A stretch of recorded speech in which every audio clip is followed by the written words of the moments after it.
పవిత్ర రంజాన్ వేడుకలను పురస్కరించుకొని కడప జిల్లా వ్యాప్తంగా మసీదులు, ఈద్గాల్లో ప్రత్యేక ప్రార్థనలను ముస్లిం సోదరులు నిర్వహించారు. నగరంలోని బిల్టాప్ అమీనియా ఈద్గాలు పెద్ద ఎత్తున చేరుకున్న ముస్లిం సోదరులు ప్రత్యేక ప్రార్థనలు చేశారు. నమాజ్ చదివి ఒకరినొకరు రంజాన్ శుభాకాంక్షలు తెలుపుకున్నారు.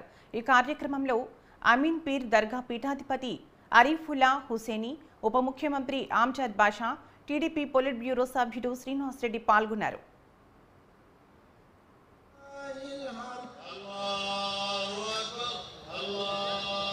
ముందుగా ఆంధ్ర రాష్ట్ర ప్రజలకు, మరీ ముఖ్యంగా నా కడప నియోజకవర్గ ప్రజలకు, ముస్లిం సోదర సోదరులందరికీ కూడా ఈదుల్ ఫితర్ శుభాకాంక్షలు తెలియజేసుకుంటున్నాను.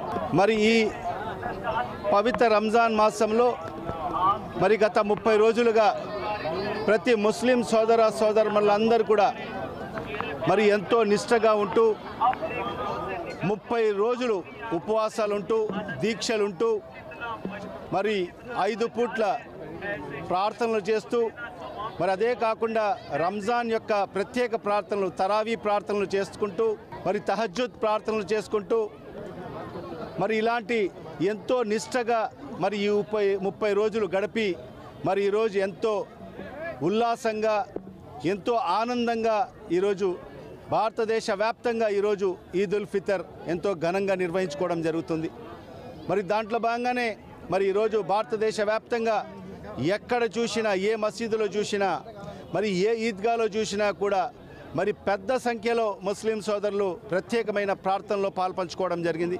సౌకారులే కాకుండా, ధనవంతులే కాకుండా పేదవారు కూడా ఈ పండుగ జరుపుకోవాలని చెప్పేసి మా మొహమ్మద్ ప్రవక్త సల్లల్లాహు అలైహి వసల్లం గారు ఈ జకాత్ పెట్టడం జరిగింది. ఎలాగా మనము ఇంట్రెస్ట్ అంటామో అలాగా ఈ జకాత్ కూడా ఏమంటే మన ధనంలో నుంచి తీసి పేదవాళ్ళకి పెడితే మీ ధనము శుద్ధమవుతుంది. అలాగే పేదవారు కూడా ప్రతి ఒక్కరు కూడా సుఖ సంతోషాలతో పండుగ జరుపుకోవాలని చెప్పేసి మన ప్రవక్త సల్లల్లాహు అలైహి వసల్లం గారు తెలపడము. ఈరోజు పెద్ద పెద్ద ధనవంతులు కోట్ల రూపాయలు తన సొంత సంపాదన నుంచి తీసి పెద్దలు పంచడము చాలా గర్వకారము, చాలా సంతోషమైనది.